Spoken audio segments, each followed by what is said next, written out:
गांव के किनारे एक पुरानी सुनसान हवेली थी, जिसे लोग भूतिया हवेली कहते थे। वहां जाने की हिम्मत कोई नहीं करता था।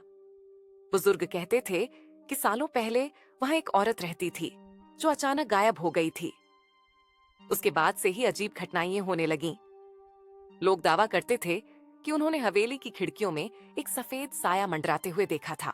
गांव के युवा इन बातों को सिर्फ अंधविश्वास मानते थे, लेकिन बूढ़े लोग आगाह करते थे कि रात के अंधेरे में वहां मत जाना। राहुल एक निडर और जिज्ञासु युवक था।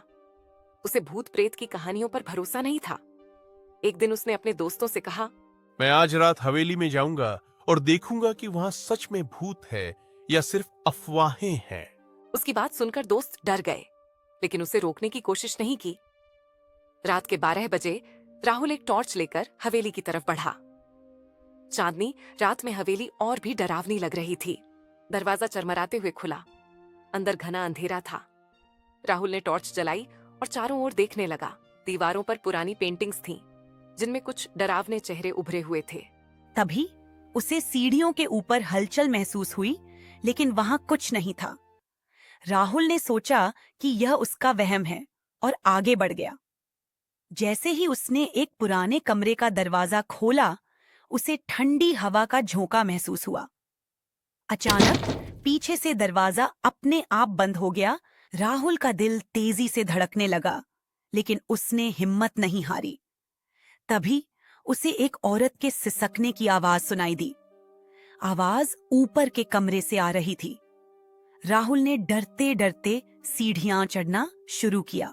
ऊपर पहुंचकर उसने देखा कि एक औरत सफेद साड़ी में खड़ी थी। उसके लंबे बिखरे बाल थे और वह धीरे धीरे पीछे मुड़ी। उसकी आंखें सुर्ख लाल थीं। राहुल के हाथ पैर ठंडे पड़ गए। वह वहीं जड़ होकर खड़ा रह गया।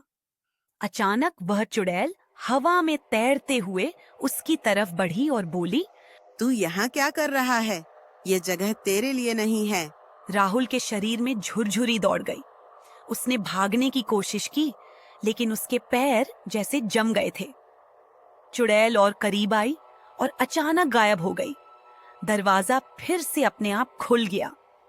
राहुल किसी तरह खुद को संभालते हुए गांव वापस आया और सारी घटना अपने दादाजी को सुनाई।